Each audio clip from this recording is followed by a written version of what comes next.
Hello everyone. मैं हूं doctor Ranjit Jagariya, PSV government college Shahpura Bhilwara से। आज हम शुरू करेंगे मास स्पेक्ट्रोस्कोपी। तो सबसे पहले मास स्पेक्ट्रोस्कोपी में हम देखते हैं कि आपके सिलेबस में क्या क्या है। तो आपके सिलेबस में जो है सबसे पहले इंट्रोडक्शन, फिर आयन प्रोडक्शन। आयन प्रोडक्शन मतलब जो आयन्स जो हम प्रोड्यूस करते हैं वो कौन कौन से मेथड्स के द्वारा प्रोड्यूस करे जाते हैं, जैसे ईआई है, electron impact, chemical ionisation, field absorption, fast atomic bombardment, ये सारे मेथड्स जिनके थ्रू हम जो आयन्स हैं उनको प्रोड्यूस करते हैं। उसके बाद factors affecting fragmentation, ion analysis, abundance, mass spectral fragmentation of organic compounds, common functional groups, molecular ion peak, metastable ion या मेटास्टेबल पीक। और जो मेटास्टेबल आयन है उसकी वजह से जो पीक आती है वो क्या कहलाती है? Metastable peak. McLafferty rearrangement, nitrogen rule, high resolution mass spectrometry, and some examples of mass spectral fragmentation of organic compounds with respect to their structural determination. तो ये जो मॉलिक्यूलर आयन पीक है, मेटास्टेबल पीक है, ये हम इसके introduction में ही पढ़ लेते हैं। तो शुरू करते हैं। तो सबसे पहले मास spectroscopy is one of the primary spectroscopic method for molecular analysis available to organic chemists. अब ये प्राइमरी स्पेक्ट्रोस्कोपिक मेथड का क्या मतलब है कि ये जो मेथड है ये स्पेक्ट्रोस्कोपिक मेथड है, लेकिन कई बार हम क्या करते हैं कि स्पेक्ट्रोस्कोपी में मास स्पेक्ट्रोस्कोपी को इंक्लूड नहीं करते। कई बार कहते हैं कि मास स्पेक्ट्रोस्कोपी जो है वो एग्जैक्टली स्पेक्ट्रोस्कोपी नहीं है। तो ये क्वेश्चन आपसे कई बार पूछ लिया जाता है इंटरव्यूज में, या कहीं भी आपसे पूछा जा सकता है। जो भी आपसे मास स्पेक्ट्रोस्कोपी के बारे में बात कर रहा है वो आपसे पूछ सकता है। तो क्यों? तो इसका रीजन है कि स्पेक्ट्रोस्कोपी में जो हम स्ट्रक्चर का जो डिटर्मिनेशन करते हैं वो मैटर और इलेक्ट्रोमैग्नेटिक रेडिएशंस के इंटरेक्शन से हम उसके स्ट्रक्चर या उसके बारे में जानकारी प्राप्त करते हैं। लेकिन मास स्पेक्ट्रोस्कोपी में हम इलेक्ट्रोमैग्नेटिक रेडिएशंस का यूज नहीं करते। इसमें हम क्या करते हैं? इसमें हम जो मॉलिक्यूल्स हैं या जो हमारा कंपाउंड है उसको हम बॉम्बार्ड करते हैं इलेक्ट्रॉन्स के द्वारा या आयोनाइज्ड एटम्स के द्वारा। जब बॉम्बार्डमेंट हम करेंगे, बॉम्बार्ड मतलब जैसे बॉम्ब हम किसी के ऊपर गिरा रहे हो, तो वो मॉलिक्यूल जो है वो टूट जाता है, आयंस में टूट जाएगा, और उन आयंस को हम एनालाइज करते हैं, उन आयंस को हम डिटेक्ट करते हैं, और उन आयंस के बेसिस पर हम उसके बारे में जानकारी प्राप्त करते हैं। अब जो आयंस हैं जो हम उनको प्राप्त करते हैं, तो जो आयंस हैं वो उसके बारे में क्या जानकारी देंगे वो हम आगे धीरे धीरे पढ़ेंगे। It is a micro analytical technique requiring only a few nanomoles of the sample to obtain characteristic information pertaining to the structure and molecular weight of the compound. अब माइक्रो एनालिटिकल टेक्निक मतलब इसमें एक हमें बहुत ही कम amount में जो sample है उसकी हमें जरूरत पड़ती है। Mass spectroscopy is most accurate method for determining molecular mass of the compounds and it's elemental composition. कैसे? कि हम इसमें आयंस का एनालिसिस कर रहे हैं, तो जो आयंस का एनालिसिस हम कर रहे हैं तो वो आयंस डायरेक्टली कहां से हमें मिल रहे हैं? जो कंपाउंड है वहां से। तो इसलिए ये जो मेथड है it is most accurate method. अब इसमें एक चीज और आपको याद रखनी है, ये एक डिस्ट्रक्टिव मेथड है। डिस्ट्रक्टिव मेथड क्यों? क्योंकि इसमें हम जो भी सैंपल यूज में लेते हैं एनालिसिस के लिए वो उसका डिस्ट्रक्शन हो जाता है, वो कंपाउंड जो है आयंस में टूट जाएगा, उसका विखंडन हो जाएगा, उसका फ्रेगमेंटेशन हो जाएगा, तो वो कंपाउंड हम दोबारा से उसको रिकवर नहीं कर सकते, इसलिए ये कैसा है? Destructive method. It is a destructive technique in which sample is consumed during analysis. Next, in this technique, the compound under investigation is bombarded with a beam of energized electrons. इसका क्या मतलब है कि इसमें जो जिस कंपाउंड का हम इन्वेस्टिगेशन कर रहे हैं या जिस कंपाउंड के बारे में हमें जानकारी प्राप्त करनी है, अननोन सैंपल है, उसको हम बॉम्बार्ड करेंगे, उसके ऊपर एक एनर्जाइज इलेक्ट्रॉन्स की बीम जो है उसको गिराएंगे. उससे क्या होगा? मॉलिक्यूल्स आर आयोनाइज्ड, जो मॉलिक्यूल्स हैं वो आयोनाइज हो जाएंगे and dissociate into several fragments, some of which are positive ions. Each kind of ion has a particular ratio of mass to charge. इसको अभी मैं ज्यादा बेटर तरीके से अभी नेक्स्ट स्लाइड में देखेंगे.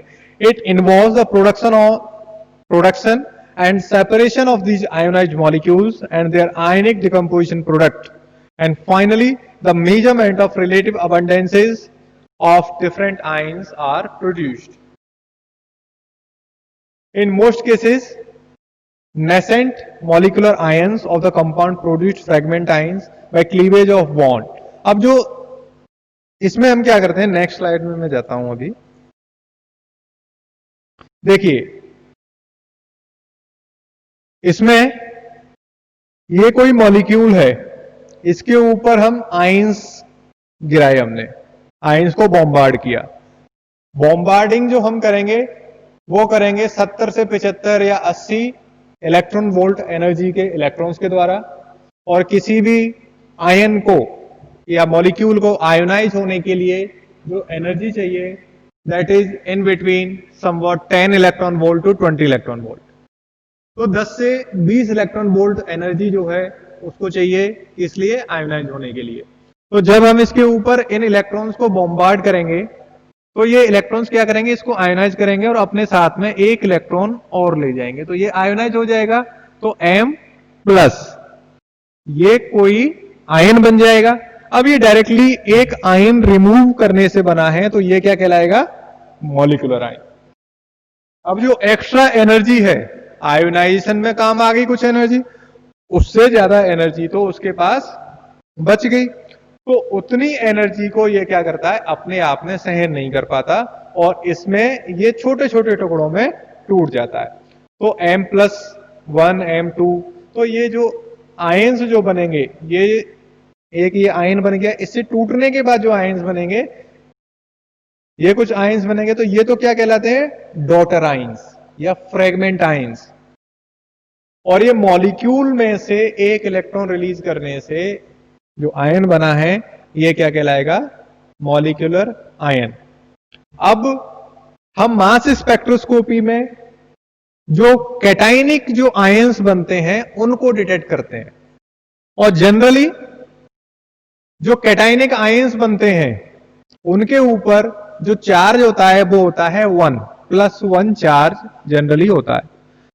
तो जो हम डिटेक्ट करते हैं वो mass to charge ratio, generally mass to charge ratio.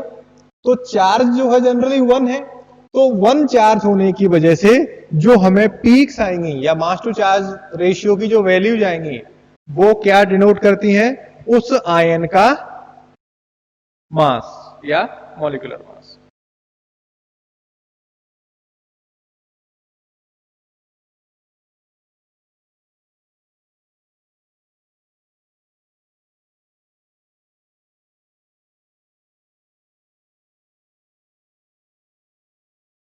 The mass spectrum of each compound is unique.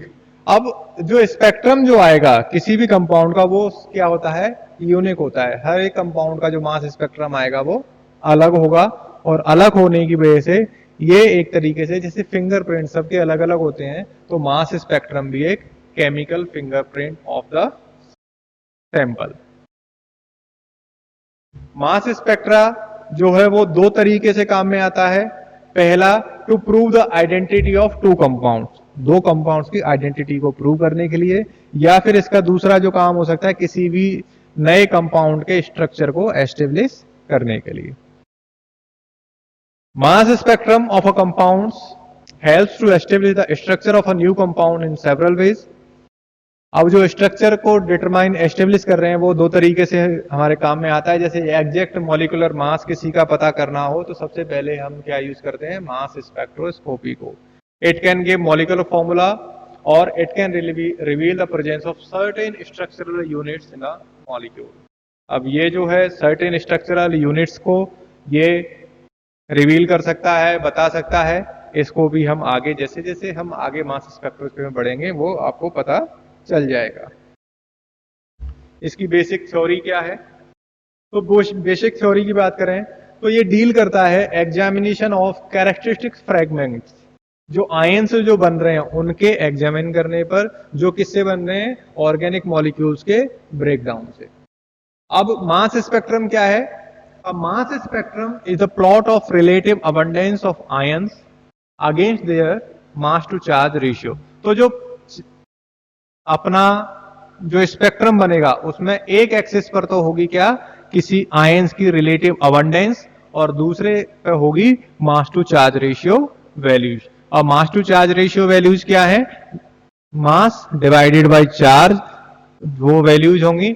Generally हमारा चार्ज जो है वो 1 होता है, इस वजह से जो नीचे वाली जो एक्सिस है उसके ऊपर मास आता है। The basic aspect of organic mass spectroscopy consists of bombarding of vapors of an organic compound with a beam of energetic electrons accelerated from a filament to an energy of 70 electron volt to form positively charged ions।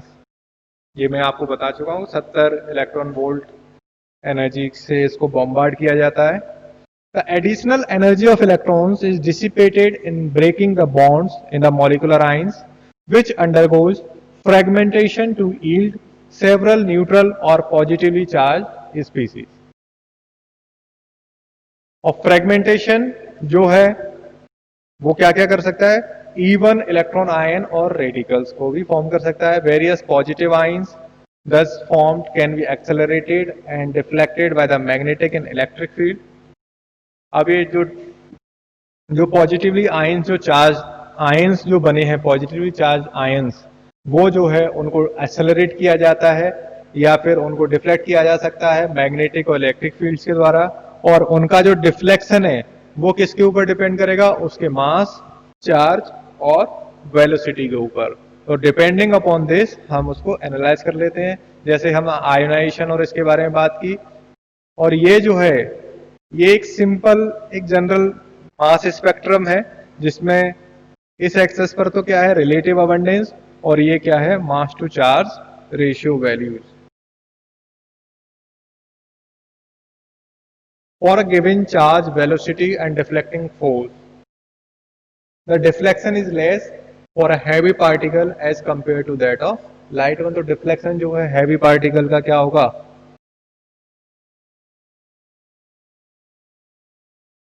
कम होगा। Deflection मतलब अगर heavy particle होगा तो वो कम deflect होगा, light particle होगा तो ज्यादा डिफ्लेक्ट होगा। The number of beams each containing ions with the same mass to charge values are obtained.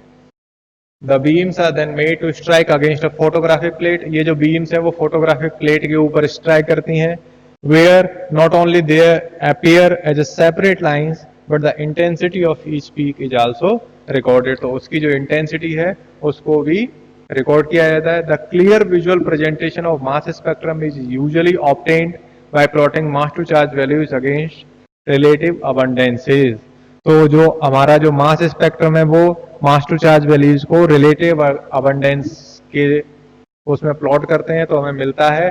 और इसमें जो सबसे ज्यादा अबंडेंट आयन जो होता है उसको हम रिलेटिव, उसको उसकी जो अबंडेंस है वो हम मान लेते हैं 100%, और उसके कंपैरिजन में जो हाईएस्ट होगा उसको 100, बाकी को उसके कंपैरिजन में प्लॉट कर देते हैं।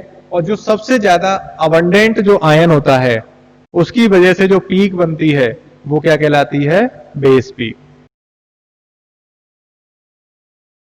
दो organic mass spectroscopy is routinely used along with IR, NMR, UV for structural determination. Its basic theory is different from others.